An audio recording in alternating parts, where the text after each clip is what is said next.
Hello dear friends, कैसे हो आप लोग। आई होप कि आप लोग स्वस्थ और मस्त होंगे। आज मैं आप लोगों के लिए सीटेट के महत्वपूर्ण क्वेश्चन लेके आई हूँ जो कि हम लोग के सीडीपी के होंगे। तो हम लोगों ने जहाँ तक के क्वेश्चन का डिस्कशन कर लिया था, अब हम लोग उसके आगे बढ़ते हैं। तो आप लोग हर एक क्वेश्चन को अच्छी तरीके से समझने का प्रयास करिएगा, क्योंकि हर एक क्वेश्चन आप एग्जाम पॉइंट ऑफ व्यू से बहुत ज़्यादा इंपॉर्टेंट है। तो क्वेश्चन की तरफ बढ़ते हैं कि क्वेश्चन क्या कह रहा है। क्वेश्चन कह रहा है, निम्नलिखित में से कौन सा कक्षा में पाठ्य पुस्तकों की भूमिका का सबसे अच्छा वर्णन करता है।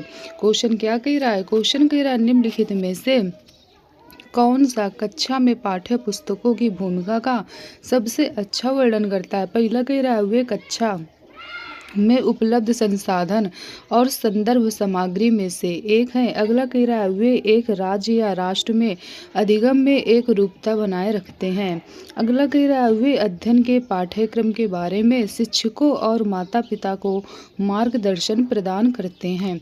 अगला कह रहा है, वे संसाधन रहित संदर्भ में सबसे आवश्यक अधिगम संसाधन बनाते हैं। तो इसका जो करेक्ट आंसर है वो क्या हो जाएगा, ये आपको बताना है। तो इसका जो करेक्ट आंसर है वो कौन सा नंबर हो जाएगा, फर्स्ट नंबर हो जाएगा। अब समझते हैं इसके बारे में।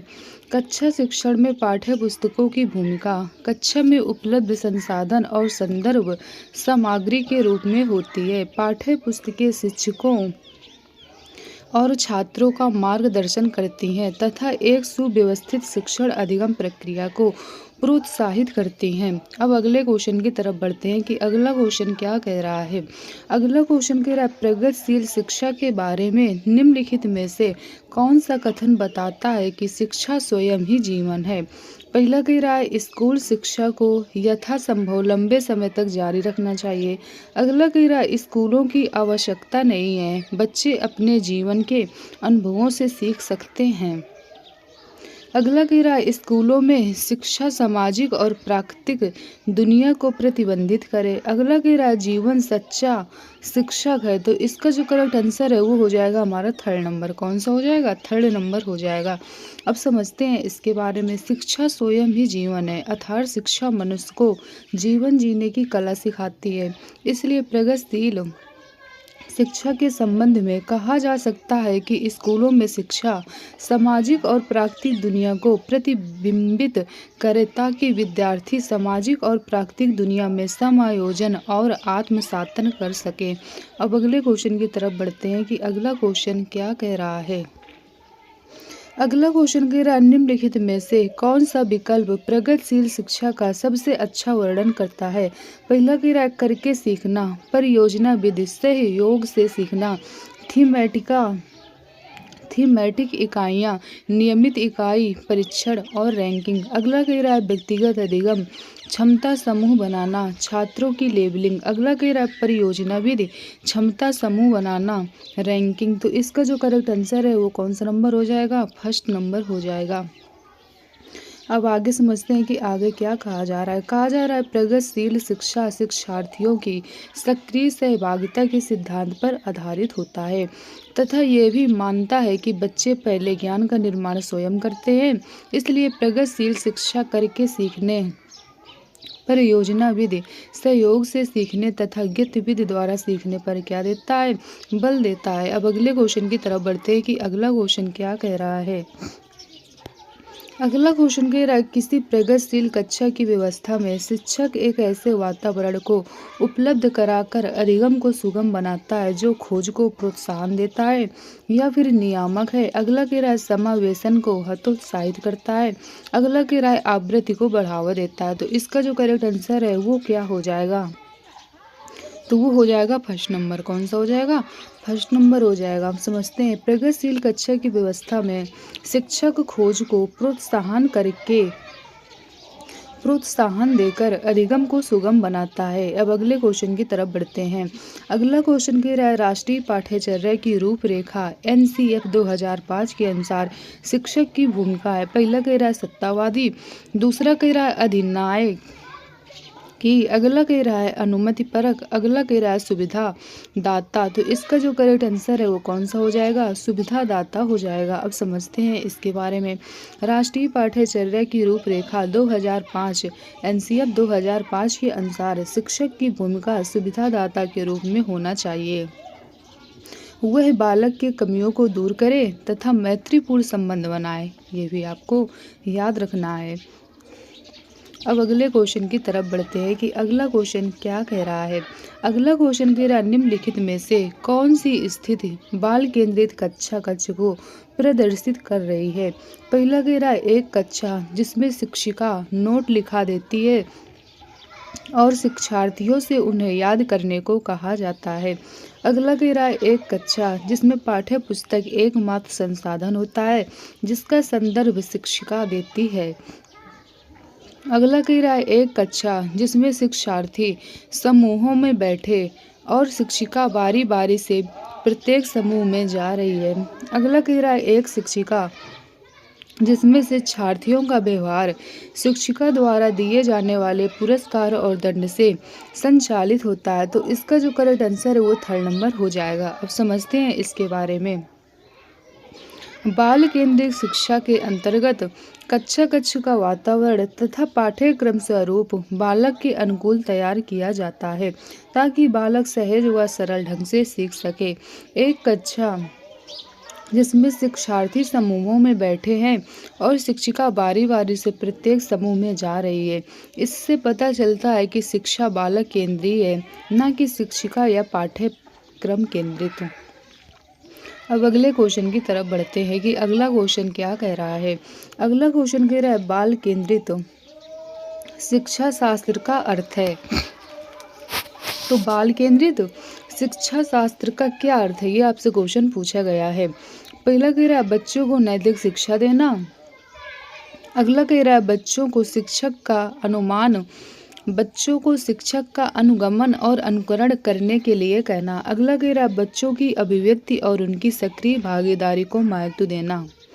अगला कह रहा है बच्चों को पूर्ण रूप से स्वतंत्रता देना। तो इसका जो करेक्ट आंसर है वो कौन सा नंबर हो जाएगा? 3rd नंबर हो जाएगा। बाल केंद्रीय शिक्षा शास्त्र का तात्पर्य है कि कक्षा का वातावरण, विषय का चुनाव तथा पाठ्यक्रम छात्रों के अनुकूल हो ताकि विद्यार्थी उसे आसानी से आत्मसात कर सके और विद्यार्थी शिक्षक एक कक्षा के साथ सहजता का अनुभव करे ताकि कक्षा कक्ष की गतिविधियों में रुचिपूर्वक भाग ले तथा अपनी अभिव्यक्ति को वर्णित कर सके। अब अगले क्वेश्चन की तरफ बढ़ते हैं कि अगला क्वेश्चन क्या कह रहा है। अगला क्वेश्चन कह रहा है प्राथमिक विद्यालय के कक्षा कक्ष के संदर्भ में सक्रियबद्धता का क्या अर्थ है? पहला कह रहा है याद करना, प्रत्यय स्मरण और सुनाना। अगला कह रहा है शिक्षक का अनुकरण और नकल करना। अगला कह रहा है जांच पड़ताल करना, प्रश्न पूछना और वाद विवाद। अगला कह रहा है शिक्षक द्वारा दिए गए उत्तरों को नकल करना। तो इसका जो करेक्ट आंसर है वो 3rd नंबर हो जाएगा। कौन सा हो जाएगा? 3rd नंबर हो जाएगा।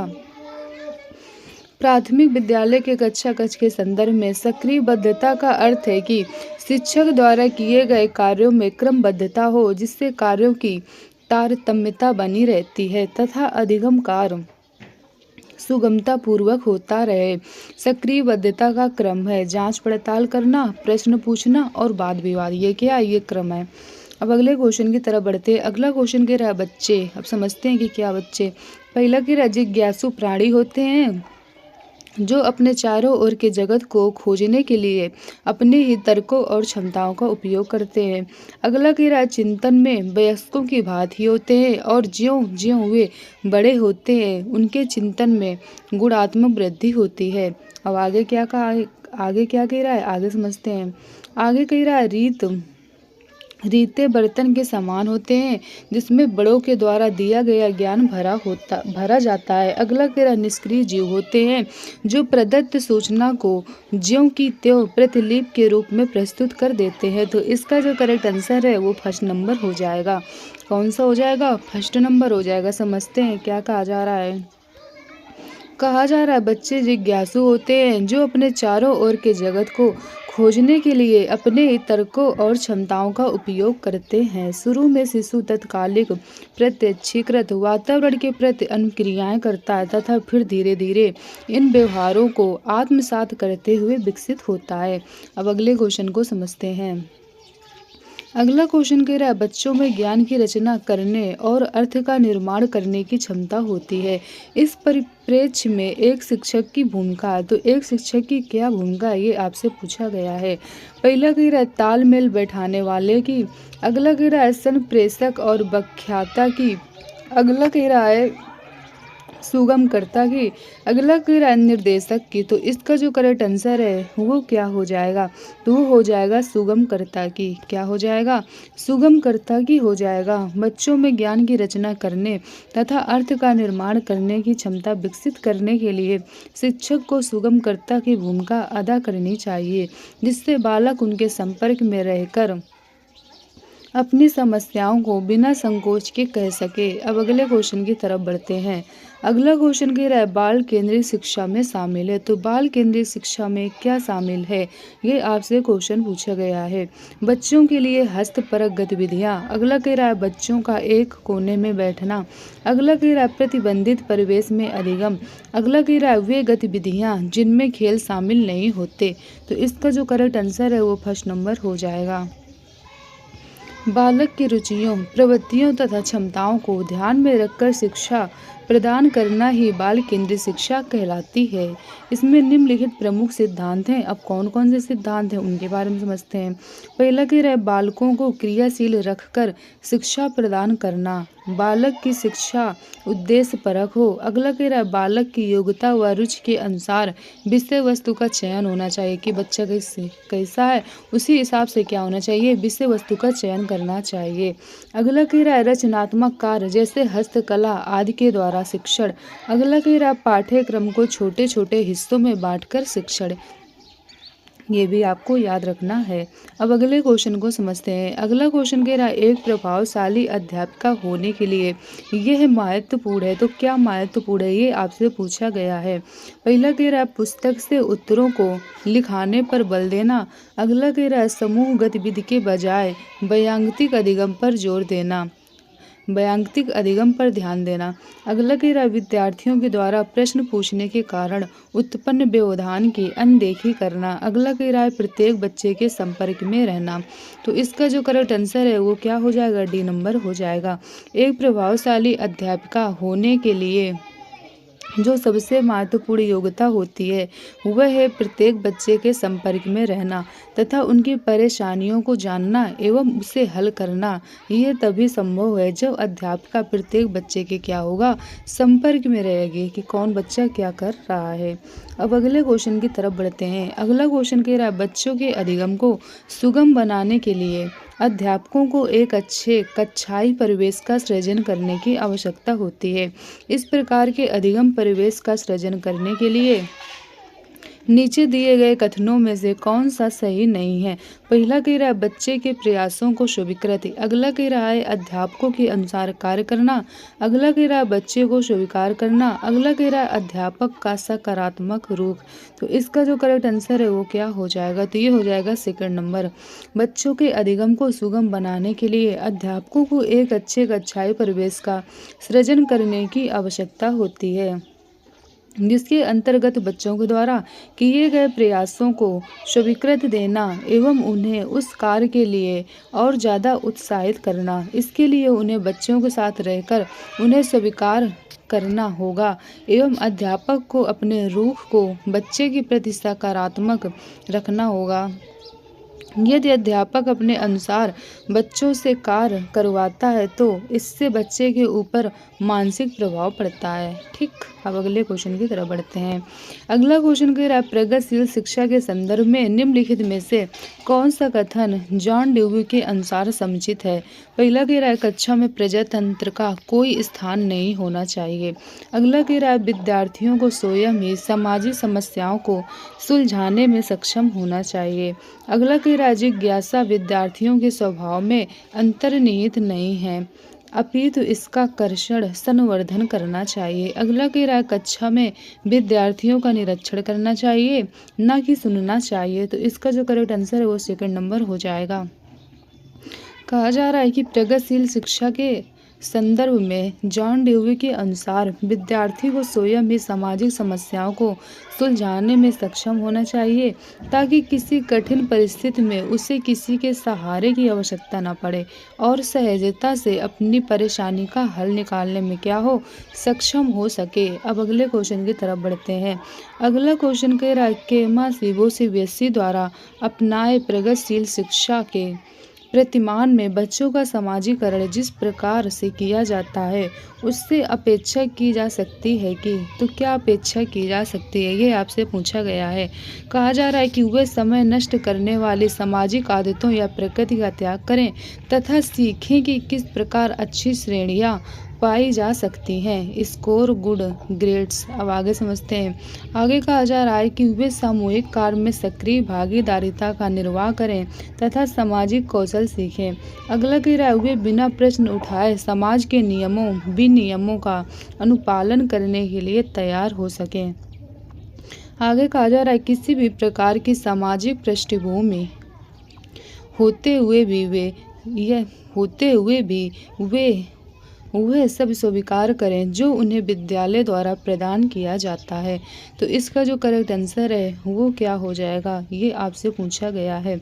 तो इसका जो करेक्ट आंसर है वो सेकंड नंबर हो जाएगा। क्या हो जाएगा कि केमा सीबीएसई द्वारा अपनाए प्रगतिशील शिक्षा के प्रतिमान में बच्चों का समाजीकरण जिस प्रकार से किया जाता है उससे हम अपेक्षा कर सकते हैं कि सामाजिक सामूहिक और समाज देश आदि के भले के लिए तथा जिन कार्यों में भाग लेने पर उनकी शिक्षा मानसिक बुद्धि में विकास हो उनमें अवश्य भाग लें। अतः वे सामूहिक कार्य में सक्रिय भागीदारिता का निर्वाह करें तथा सामाजिक कौशल भी सीखें। यह भी आपको याद रखना है। तो यहाँ तक के क्वेश्चन आपको अच्छी तरीके से समझ में आए होंगे। तो आज की क्लास को हम लोग यहीं तक रखते हैं। आप लोग ज़्यादा से ज़्यादा वीडियो दोस्तों तक शेयर करिएगा, जिससे क्या हो दोस्तों की भी हेल्प हो सके। चैनल को लाइक और सब्सक्राइब करिएगा, जिससे आने वाली नोटिफिकेशन आप लोगों को टाइम टू टाइम मिलती रहे। Okay, thank you.